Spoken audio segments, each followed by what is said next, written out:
Driveclub on the PS4 completely sucks so bad.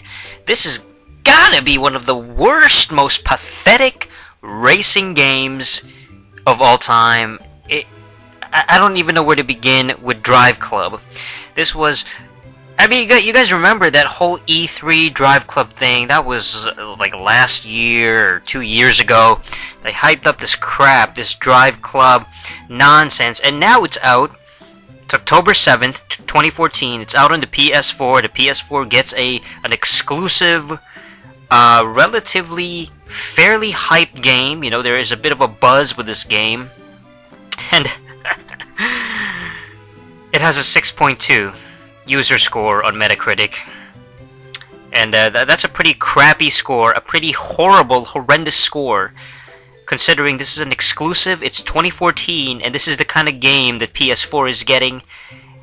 The Metacritic score itself isn't very high either. It's only a 74, so that's barely on the verge of being anything remotely average.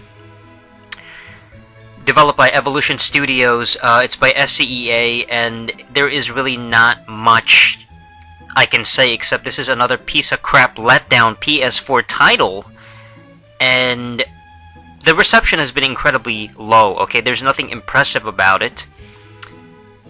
Where do I begin with Driveclub? It's out and about. We're gonna talk about the reception a little bit, and even GameSpot gave it a 5 out of 10. GameSpot gave it a 5 out of 10. Hardcore Gamer gave it a 5 out of 10. Eurogamer, even Eurogamer gave it a 6 out of 10. A 6 out of 10. Oh my goodness, this is a piece of Sony sewage, typical from Sony's development. Let's take a look at the summary first of all, the stuff that they promised. Driveclub promises to bring to life the heart and soul of car culture. Ooh, a GT street racing type of game. An authentic and immersive driving experience. Driveclub promises to let you feel the exhilaration of racing the most powerful and beautifully designed cars in the world. Share in the high-speed solo racing, or join a racing club to discover what Driveclub is all about. Created specifically with the next-gen gamer in mind, Driveclub connects you and your friends, allowing you to share your experiences, send and receive challenges, and keep up to speed with your team's performance. Now let's take a look at what the actual users had to say with this piece of garbage, because that's an absolute pathetic disappointment. Sony for Life. Now, this guy is named Sony for Life. He gave it a 0. The guy goes, "The game is not even finished. What the fuck? I can't believe I even pre-ordered this crap. It's a rehash of PGR. Fuck this. The graphics are nice, but there is no depth. The physics are off. I thought we would get upgradable car parts and stuff, but we just have decals and paints for customization. I would pass on this one if you haven't bought it yet." Even a guy named Sony for Life. His name is Sony for Life. That's his name. And even he has to slam the crap out of this rehash of PGR. PGR, that's basically Project Gotham Racing for the Xbox systems. I mean, Project Gotham is decent. I mean, that shit came way back in early 2000s. You know, for the original Xbox. Not a bad game. I enjoyed it for what it was, but how can Driveclub even to be compared with a franchise from 13 years ago? It's pretty embarrassing, Sony. Okay? GameSpot, this is what GameSpot said. They gave it a 50. Driveclub is ordinary menus and ordinary races. Standard time trials and a few drift events. Driveclub is bland social competition. Driveclub is the fear of risks in the embrace of the ordinary. That's according to GameSpot. It's a very generic game. It's a bare bones minimum racing game. There's nothing special about it. Gameblog. Well, I guess this is from France. Gameblog France gave it a 70, and they said Driveclub could have been just an average racer if it didn't offer all these community features. Well, it is an average. I mean, they gave it a 70. That's a little bit more, I guess you could say, leaning more towards a more positive score. But I mean, even then, it's still a piece of, you know, Sony sterile sewage scrotum sack. You know, I'm trying to think of S words. But that's exactly what it is. Sony isn't really good. Sony sucks, basically. You know, I think people realize this already. With the disappointment that is the PS4. Yeah, the P-Suck 4, that's what it is. So this is by Yana. Yana gave it a 6 out of 10. So I picked up a full copy that was on sale to see how it stacks up to the many racing games I played in the past. I was expecting handling physics to rival Forza, or at least Horizon, but the drifting just doesn't feel natural, and braking feels like a parachute instantly inflating behind you and knocks off 200 kilometers per hour in a split second, while the car stays 100% in control. So he basically just completely destroys it, you know, he just makes fun of it completely. He just completely destroys it and criticizes it. You know, it's not a realistic game. It's a piece of garbage. It's not getting a lot of high scores either. Rex Vanquisher gave it a 0. A 0, that's a proper score. I'm a multi-platform owner, but I loved MotorStorm and a fan of the developer. Went into this all positive, but the force field around the track, coming from MotorStorm developer who excelled at freedom of going off track, and with Forza giving a great example of the true freedom of the road, including taking off the road. This was a heartbreaking disappointment. The visuals are lovely, but it doesn't make a game.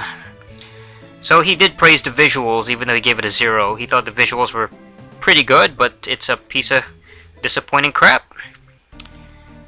Ordinana gave it a 6. Ordinana 2005.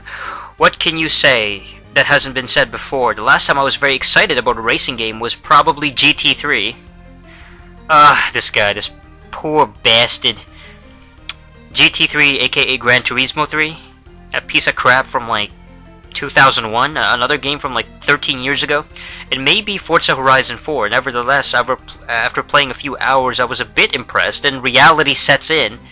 It's just another average racing game. I came in expecting something similar to Project Gotham and was presented with just boring track designs, cars that barely show damage, and the game just looks plain with no variety in colors. I do like the night stages, although also the game feels arcadey, too arcadey, gives me the option to make it simulated like in the Forza series. I did enjoy it. Oh, it gave me an option to make it feel simulated. I mean, considering the game, the user scores of this stupid game has 6.2. It's not well received. I can't imagine this thing this is not a Gran Turismo success story.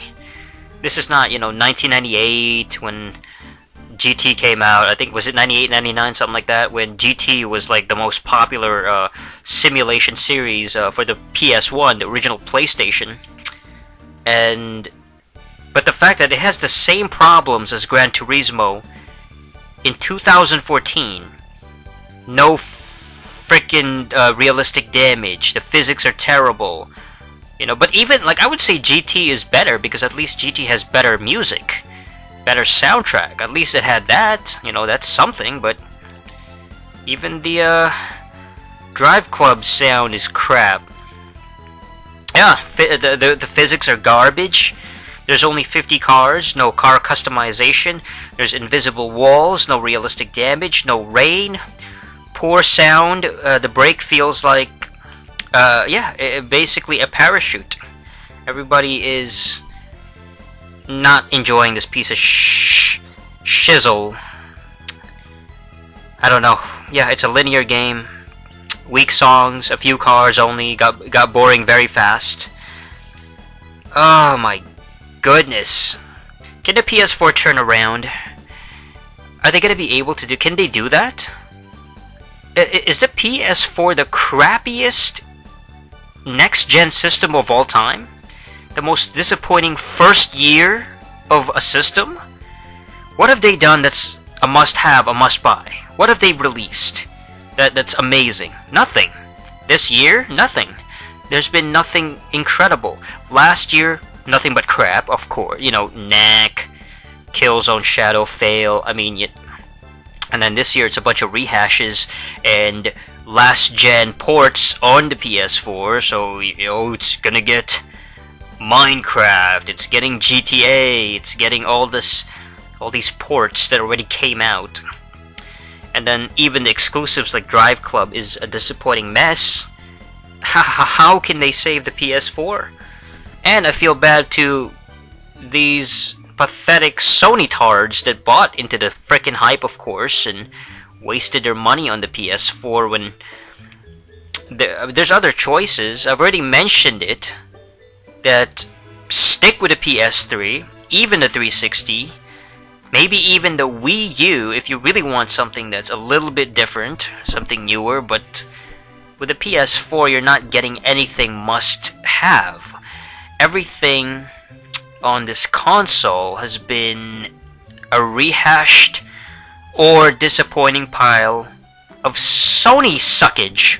So there's really not much else to say except stop buying Sony. You pathetic, deluded idiots. That's it. The True Gamer Reviews is brought to you by The Review Space. For more videos, check out youtube.com/TheReviewSpace. Thanks for watching. Until next time.